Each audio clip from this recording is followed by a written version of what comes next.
My name is Litia and I'm from the beautiful island of Laos and I love listening to Today FM. Today FM rocks. My name is Casey, I'm from Tavua. We love Today FM in Tavua. Today FM rocks. My name is Selina, I'm from Tavengavengamba. I love listening to Today FM. Today FM rocks. Pula, my name is Carlo. I love listening to the music in Today FM, in Malak Island. Today FM rock. Today's hit music on Today FM. In the news tonight, Prime Minister reveals 40 villages to be relocated. Fiji's import bill stands at 1.9 billion. And North teachers get answers at consultation. From the studios of FBC Suva, Jackie Smith. 40 villages in the country are ready to be relocated due to the effects of climate change. This was revealed by Prime Minister Vurenge Bainimarama today, who adds this is amongst the reasons Fiji is taking a leading role in COP23. Anna Ravulo tells us more. With 4 villages already relocated, the Prime Minister says he does not want the situation to get worse, and this is the reason the government is ready to help those affected. Most villages want a seawall. They want to be relocated. 4 villages have moved and 40 villages are ready to be relocated. He says the fight against climate change starts at home and Fijians need to unite against the fight. Our position as a vulnerable nation gives us great credibility. That credibility is like cash in the bank. And we are going to spend that capital in an aggressive campaign to bring the nations of the world closer together to fight this common battle. Bainimarama says that despite all of its own challenges, Fiji is ready to help some Pacific Island countries who have been badly affected by climate change. If we don't reduce carbon emission, Tuvalu, Kiribati and the Marshall Islands will be the first to be relocated, and Fiji is willing to take care or help these people. Bainimarama reminded the members of the New Methodist Church that COP23 is one of the most important meetings, as it will not only help us now, but generations to come. Anna Ravulo, FBC News. The Pacific Islands Development Forum has wrapped up its first high-level conference on a roadmap for the Pacific Blue economy. PIDF Secretary-General Francois Martel says they've been able to take the lessons learned from around the world to form the blueprint of a Pacific strategy that aims to enhance the region's commitment to SDG 14. Maggie Boyle tells us more. A first-of-its-kind, delegates came from around the world to deliberate on how best to conserve and sustain our oceans and seas while reaping its economic fruits. To inform this global, not regional strategy on SDG 14, specifically for the target 14.7, which is the target on economic benefits accrued to communities and people and governments. Yeah. One of the priority areas up for discussion was the pros and cons of emerging industries. We still have a lot of unknown and innovation that are still having to come on board. We talked about the blue carbon, we talked about ocean energy, we talked about seabed resources, and we talked about ocean afforestation and seaweed farming. For environmentalist and hotelier Jean-Michel Cousteau, there's a simple message that needs to be advocated. I created the Ocean Future Society, which is a not-for-profit organization, when my father passed away, to honor his philosophy. And our mission is, if you protect the ocean, you protect yourself. Tokelau's Minister for Climate Change says there are some practical measures to take back home. Using renewable energy like the solar. Not only that, we are looking at other sources of like the wind, for example. Discussions also centred on better management of commercial and inshore fisheries, aquaculture, as well as coastal and marine tourism. Maggie Boyle, FBC News. Fiji's trade imbalance still remains in a deficit, with imports still outdoing exports. Trade Minister Fayaz Koya revealed Fiji's imports for the first 5 months of the year stands at a total of $1.9 billion. Pranita Prakash reports. While Fiji's imports were high, the exports rose to more than $751 million. And our major export commodities during the period have been mineral water, fish, gold, garments, fruit and vegetables. The United States obviously remains our largest export market with a value of more than 28 million, followed by the UK, Australia, China and New Zealand. The minister says trade is crucial for the growth of our country. With growth experienced in the building and construction sector and manufacturing sector, Fiji needs to import raw materials, and furthermore, as disposable income increases, so does consumer demand. Hence, our major import commodity has been mineral products, followed by machinery, mechanical, electrical appliances, vehicles, parts and accessories, and base metals and chemical products. Investment Fiji is working on ways to attract more investment into the country. Investment Fiji is closely working with domestic and foreign investors, entrepreneurs, business houses and exporters on aftercare support services to maximise the long-term benefits from investment and develop a competitive advantage of Fiji by improving customer experiences and creating a platform that is expanding short and long-term productivity. The Trade Minister says it is crucial that both public and private sectors work together to move the country forward, especially at investment and trade frontiers. Pranita Prakash, FBC News. A review of the structure of the Ministry of Education will be held commencing next month. Attorney General Ayaz Said Qayyum says the reform will be an ongoing process. Eleanor Tarangaivu reports. There needs to be a number of changes made in the manner in which the administrative level of the Ministry of Education is operating. Speaking at the Teachers' Job Evaluation Consultation in Savu today, Attorney General Ayaz Said Qayyum says the primary job of the Ministry of Education is to look after teachers. If they create an environment where you feel happy, where you feel confident in the system, then you will do what we want you to do, and that is to serve about 220,000 clients of ours who are the students. The review also aims to look into class sizes, identifying teacher ratio at the primary level, reviewing the roles of the vice principal and assistant principal, as well as the relevant staffing ratio at the secondary level. Some schools actually have a smaller role, but may have 2 assistant teachers. Others that are bigger actually have only 1. So why is that the case?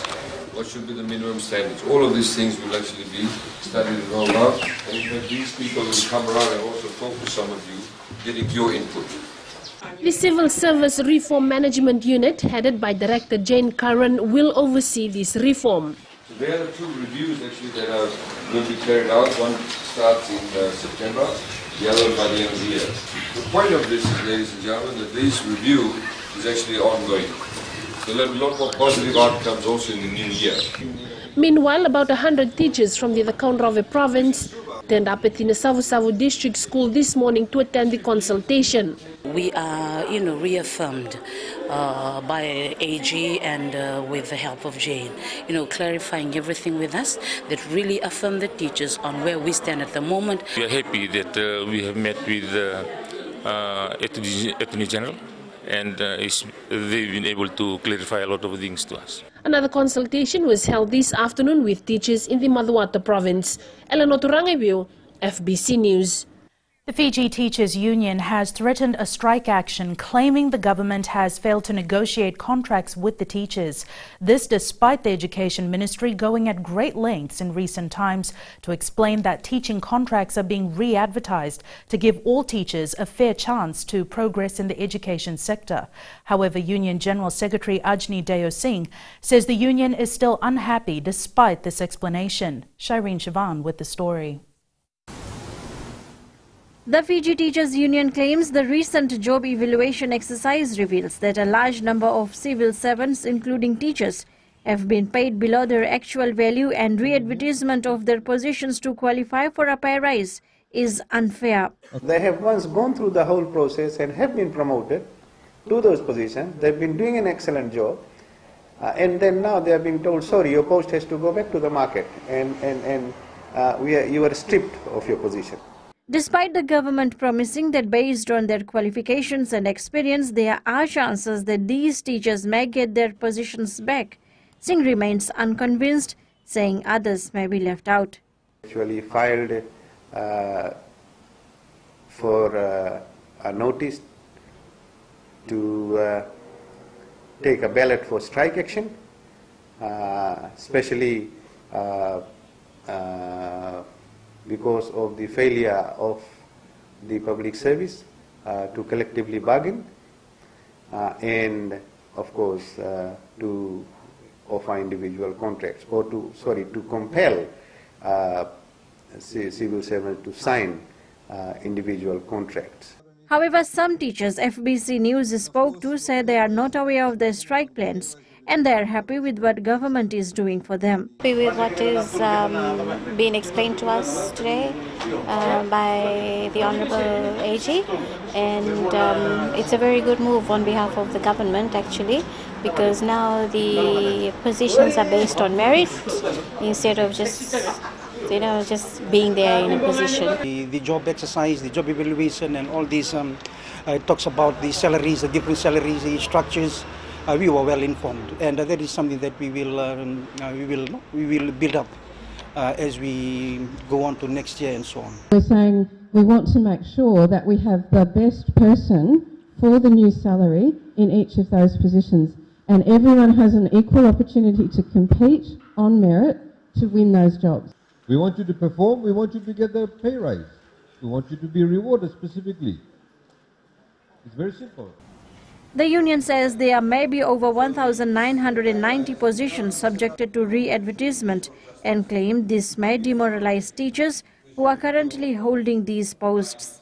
Shadin Shivan, FBC News. Still to come, more than 600,000 so far registered for elections. And Methodist Church Conference comes to an end. That's coming up.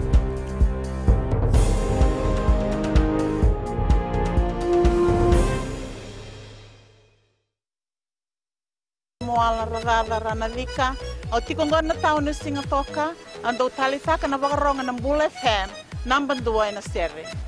Ya dora subuni kurna bili. Ibora ni batu karaham barabinan nga. Do talitakina na wakaronga ng Bull FM number 2 na sere. Bula. Bull FM number 2 na sere.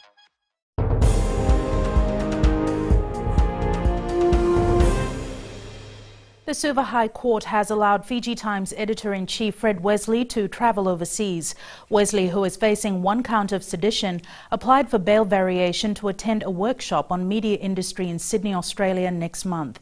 He is charged, together with Fiji Times publisher Hank Arts, Nailalakai editor Anare Ravula and contributor Chosai Wangambatha, for allegedly printing an article which had content with a seditious intention to promote feelings of ill will and hostility between classes of the population on the 27th of April last year. Wesley filed his application on the basis that Fiji Times is in a transition process of upgrading the digital version of the newspaper. Therefore, being the editor-in-chief for the daily newspaper, his participation is important. Judge Justice Tushara Rajasinghe ordered the court registry to return Wesley's travel documents immediately. Wesley has been ordered to surrender his travel documents to the registry upon his return on 9th September.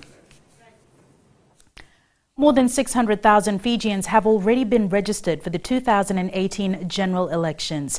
The Fijian Elections Office says the numbers are expected to further increase as the registration drive continues around the country. Kelly Vavala reports.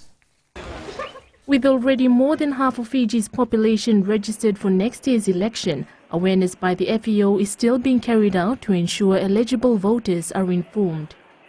As at the end of the last drive, the Fijian Elections Office has recorded 616,590 voters. Registration will conclude on the day the writ is issued. Meanwhile, Sanim says the recruitment drive for election officials is attracting a lot of interest. The total number of applications so far is 9,314 as of last night. In the Central Division, we have received 5,074 applications. Western Division, we have received 2,885 applications, and in the Northern Division, we have received 1,355 applications. We have not yet started recruitment for the Eastern Division. FEO Communications Officer Edwin Nand says many interested applications are being launched online rather than being done manually. There have been people who've never had experience with smartphones or smart devices and laptops, but they've come in, they've been able to sit down, and with very little assistance from our recruitment assistants, they've been able to complete the process on their own and successfully register to become an election official. The Fijian Elections Office also says that the recruitment drive is in its last few days and anyone interested can still apply. Kelly Vatala, FBC News. The migration to urban areas is being attributed as the main reason for the slight decline in the Methodist Church membership. According to the church, due to Cyclone Winston last year, there was movement of members to urban areas, which has resulted in most not being accounted for. Savara Tambor reports. This is one of the issues that has been highlighted at the church annual conference this week, with numbers going down by 2,076. So they are not counted in their membership in Koro, but because they are from Koro, they are not counted in their membership in the church where they might be attending at the moment. And so we recognize those fluctuations. What we are looking forward to seeing is the result of the national census this year, which will show, we'll be able to then measure based on our internal statistics and the government's national statistics. Meanwhile, today's agenda included a presentation from the Fiji Police Force on how the force and church can work together to address the current crime situation in the country. We were also pointing on the family unity, the breakdown on the family units, which is some of the critical findings that been identified as contributing factor to the offence that have been committed. And then we go on in trying to urge the Methodist Church that we are strengthening our relationship with them in terms of our community policing, Duabata community policing model. The Methodist Church annual conference ended today. Savara Tambua, FBC News. The King of Tonga has today dismissed Prime Minister Akilisi Pohiva and dissolved Parliament. A Tonga government gazette released today reveals Tongan King Tupou VI, through advice from the Lord Speaker of the Legislative Assembly and the Law of Tonga, this decision was reached. Reports say Pohiva has been under immense pressure and been accused of nepotism after hiring his son as his personal assistant. The Tongan government earlier this year also cancelled its hosting rights of the 2019 Pacific Games, citing lack of finance. King Tupou has commanded that new representatives of the nobles and people be elected to enter the Legislative Assembly. This is to be done through elections which are to be held no later than the 16th of November. Ahead in sports with Jamie, he will have more on the Rugby Championships, but up next, Rachel with the latest in business. Thanks, Jackie. Good evening, and coming up after the break, I'll be bound for China. And in growing Fiji, tobacco company ventures into tomato farming. Stay with us.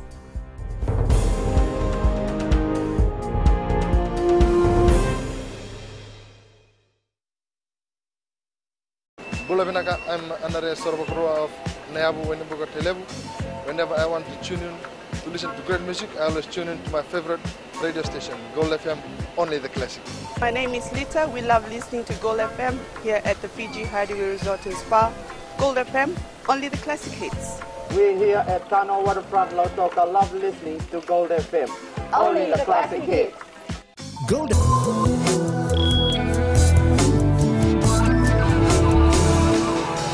Welcome back. Leading business tonight, a boost to Fiji's exports with a signing of a deal that sees the famous Fiji bitter to be exported to mainland China. Paradise Beverages General Manager Mike Spencer says the deal was finalized earlier this year. Spencer says 200,000 case order has been signed for China. He adds other opportunities have also surfaced in Canada, North America and the United Kingdom. Just signed a 200,000 case order for China, which is significant to us. That's an extra 10% on top of what we're making now.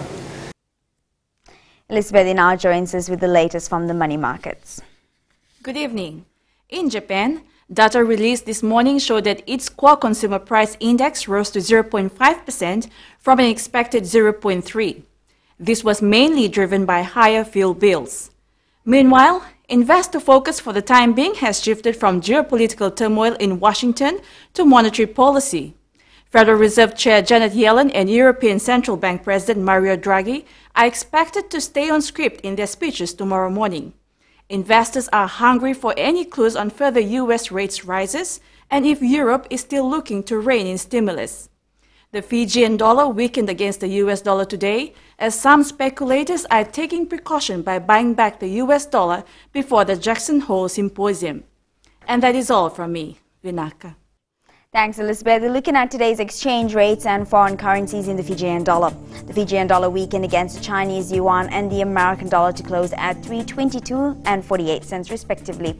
While closer to home, the Australian dollar weakened closing at 60 cents and the New Zealand MPNG kina strengthened to close at 65 and 135. As for the commodities market, oil prices closed at 47.74 a barrel. Gold was down to close at 1,286 an ounce and silver closed at 16.97 an ounce. And in growing Fiji tonight, British American Tobacco has now moved into commercial farming apart from its core business tobacco. The company ventured into substitute vegetables such as tomato during off-seasons for tobacco farming. Rapati Valame has more.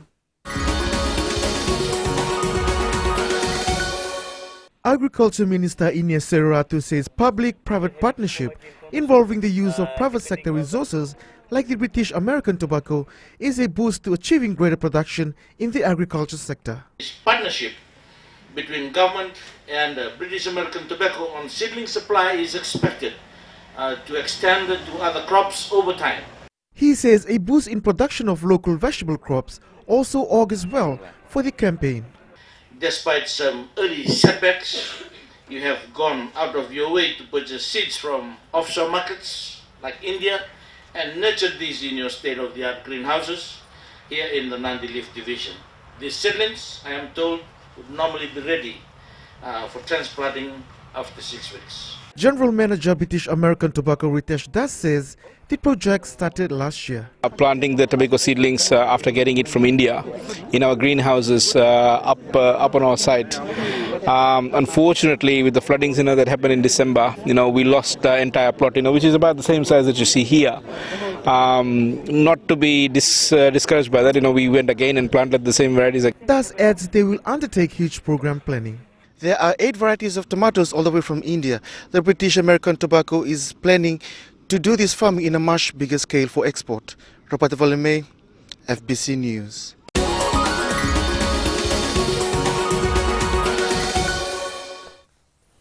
And that's a wrap on your business news for the week. Now to the latest in sports. Here's Jamie. Thank you, Rachel, and good evening. Up ahead in sports, former mentor back to assist Fiji Pearls. And Levuka school creates basketball upset. This and more coming up.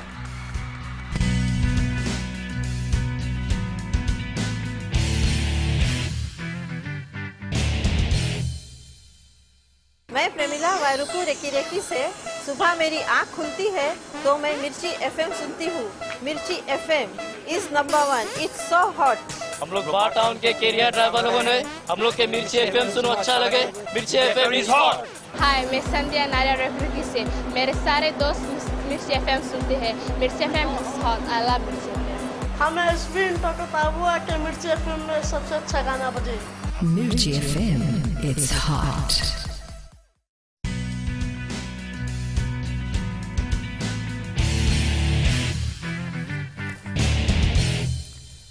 A familiar face on the local rugby union and league scene is relishing the chance to showcase his talents in the Australian National Rugby Championship. Eroni Sau, who has been in the extended squad for the Fiji Sevens team and a league player for the Fiji residents, is now on track to get his biggest break on the international scene. Eroni Tuinuku reports. Commitment and sacrifice is finally paying off for the sturdy backline utility. It's all about never giving up on what you do best, like playing rugby. After years of trying, the Asawa lad is ready to represent the nation if given the opportunity. It's been years for knocking on these doors, and now I'm in the extended squad in this team. It's been a pleasure, and if I'm selected, I'll do my best. Outstanding Nanronga Nipi fly half Pedeli Nadembe is another who is touted as the next big thing for Fiji. I've never done that. selected on this NRC extended squad, so I'm looking forward. The selected 26 Fijian Drua side will prepare for their first match against the Brisbane City on the 2nd of next month at Ballymore Stadium. Eroni Tuinuku, FBC Sports. The Fijian Drua has gained its first official sponsor, Paradise Beverages Limited, this morning, signing a 3-month deal. The monetary value of the sponsorship was not disclosed, but Paradise Beverages product logos will feature on the sleeve and back of the Fijian Drua jerseys. Fiji Rugby Union Chief Executive John O'Connor says this is an added boost for the team as they prepare for the NRC, which starts next week. The Fijian Drua will leave our shores on Tuesday for Australia and play Brisbane City in its first match, 7 p.m. on Saturday. In terms of support towards NRC Blue team, considering that it's a 3-4-month sponsorship. The sponsorship includes cash component and in-kind. Fiji Pearl's assistant coach Unaisi Rokura believes the side should take full advantage of any international exposure ahead of the 2018 Commonwealth Games. Rokura, who is back after a coaching stint with Papua New Guinea, says playing these bigger teams will aid player capacity building. Meli Tavanga reports. After away for 2 years, former Fiji netball coach and captain Unaisi Rokura is back assisting the Fiji Pearls as they prepare for the Test series against South Africa. Under her wings and just being back with the national team with the Pearls, it's a great privilege for me, and again I thank the Lord for that, and also Netball Fiji for acknowledging me and giving me the opportunity to be back. The former captain knows too well what the level of competition is on the elite level. We shouldn't take South Africa lightly. We're trying to build up for the Commonwealth Games, and just advice to the girls is use this opportunity. It's about getting the match toughness that we need leading up to the Com Games next year. So, Coach Vicky Wilson will name 2 lineups later tonight for the Test matches against South Africa and Wales. In the mid-court, looking for those who have led us in the fitness area. I'm going to be naming 2 different lines for each test. So 14 players will be used for the South African Test series. And after the South African series, I'll be looking at naming a team to tour Wales. Fiji plays South Africa on the 6th and the 8th of next month in Suva. Meli Tavanga, FBC Sports. A new champ was crowned at the Police Wives Netball tournament in Suva this morning. This after Eastern Division defeated Western Division 14 goals to 13 in a nail-biting final. Chris and Rita Aumanu reports. Despite having to face teams laced with national reps, Team Eastern conquered all, proving their worth as champions. One of the challenges that we faced yesterday was playing against the headquarters and the southern teams, as they had players playing in the national side. I would like to thank the team for working together in order to win the cup this year. Meanwhile, Western Division team manager Mariani Kenny says her team put up a good challenge in the final. We've been trying our best to reach the final, and we thank Almighty for taking us up. And through the finals, I heard that some of them, my team's name has been selected for trials for Schooner Bowl. The final selection will consist of players from both the finalists who will represent police in the 2017 Sukuna Bowl netball competitions. Kristen Rita Almanu, FBC Sports. St. John's College from Levuka is eyeing its first under-19 title win in the boys division of the Tuckers National Secondary School Basketball Championship. The surprise finalists will meet Mars Brothers High School in the final this evening in what's expected to be a cracker of a match. Rohit Deo has more. The joy of an epic semi-final victory. St. John's are the upsetting host and traditional champions, Yatsen Secondary 41-37 in overtime of the first semi-final. A tough game, which we play against defending champion. It's very tough, very strong, and it's exciting to be won the semi-final, and we'll be looking forward for the finals. The journey has not been easy for the school from the old capital, and they have been glad to take the underdog's tag. It's been undercover, which we train outside the capital city of Fiji, and no one knows that there's a team of Levuka taking part in the basketball competition. St. John's Dawadi will be taking part in their first ever under-19 division final at the National Championships. The school is confident that after the win at the Suva zone, they will take the title back to Levuka. Oh, definitely. We aim to do that. We've already taken the Suva under-19 title, so we aim to take the national title as well. They meet Marius Brothers High School in the final, who edged International Secondary School 21-17 in the second semi-final. The final starts in Suva in the next hour. Rohit Dev, BC Sports. The Lambasa under-14 side won the Vodafone Fiji Primary Schools Inter-District Championships in Nandi yesterday. The Northerners beat Nandi 5 goals to 4 on penalty kicks after both teams were locked at 1-1 after extra time. Here are the highlights.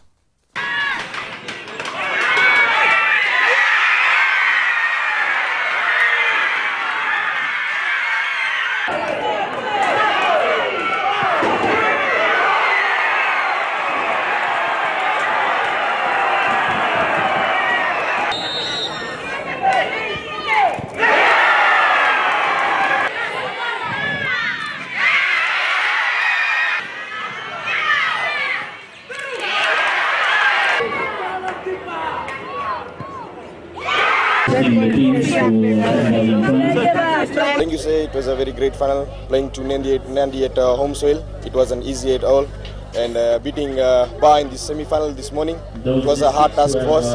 Finally we came out victorious at Nandi, winning after 3 years. That's it from sports this evening. Join Angie later on with weather, and in the world of the weird and the wonderful, a look at fireflies that synchronize their light. That's coming up.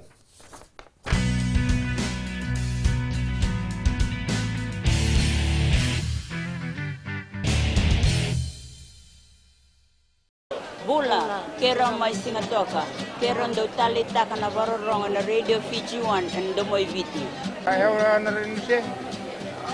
Uti kami na sa mga kola, ndo talita kana Radio Fiji 1 kina Domoy Viti. Kaya ko yato sila talit, naguraramay na umanyi, nando nga. Gitu talita gini ang gitu Venezuela, nagudurong varorong na Radio Fiji 1 na Domoy Viti. Na Radio Fiji 1 na Domoy Viti na bonga ni BNN.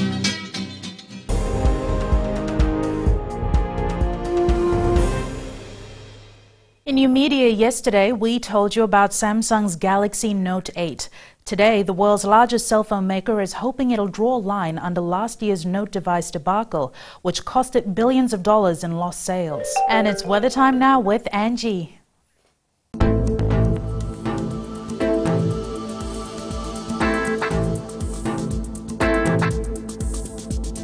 Hello there and welcome to the Weather World. I know most of us took a sigh of relief after seeing a massive improvement in the weather. We had a lot of sunshine with very light rain. Impressive. Maybe because it's Friday. Let's take a quick look in the west. Another day of cloud cover which led to rise in the humidity level. Eastwards from Peck Harbour to Suva, a scorchy day with beautiful sunshine and very light rain to cool things off. And up in Vanuatu, no sign of any rain, sunny spells were extremely amazing. At sea, southeast winds 20 to 25 knots with rough seas. And for the tides, high tide tonight will be at 9:04 with a low tide at 3:09. The beautiful sunrise will be at 6:22. For tomorrow, it will be a mixed bag with bright sunshine and few showers in Suva and Savu-Savu. Tomorrow's temps, Lambasa will be the warmest at 30 degrees. And looking further into Sunday, another fantastic sunny day is in store. And that's our FBC weather for tonight. Jackie. Thanks so much for that, Angie. On Fijian Pulse today, we asked, who will win the rugby championship match between New Zealand and Australia tomorrow?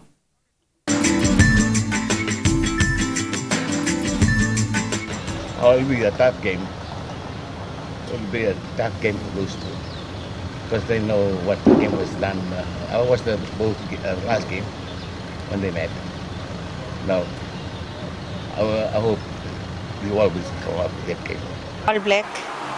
Yeah, I think All Black they will because they are strong. I think it's All Blacks. Oh, for me, I think Wallabies.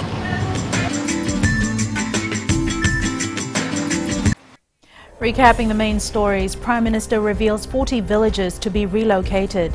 Fiji's import bill stands at $1.9 billion and Fijian Tevita Kurindrani boosts the Wallabies. For these stories and others, you can tune in daily to our sister radio station Gold FM. To our poll question this week, we are asking, should those found guilty of drunk driving have their license terminated? Visit our FBC website to answer. Before we go, today's shot of the day comes from the beautiful Sonai Sali Island. Egi Tambua Wanganivalu captured the sunset on the island. Send us newsworthy pictures and videos on email fbcnews@fbc.com.fj or share it with us via Facebook page FBC News. You can also follow and tweet us your news tips at FBC_news or simply hashtag FBC News. That was your FBC News for tonight. From the team and I, have a safe and enjoyable weekend. Bye for now.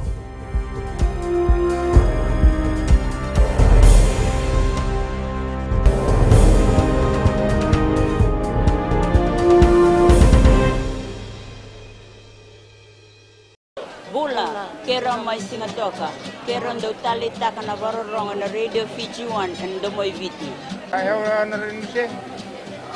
Utiko minasong utikola ndo tali taka na radio Fijian kina domoy viti. Kaya kuya sila tali, nagurara may nawamanyi, nandunga. Gitu tali tagi yang gitu Venezuela, nagudurong, barong na radio Fijian, nandomoy viti. Na radio Fijian nandomoy viti na bonga ni BNN.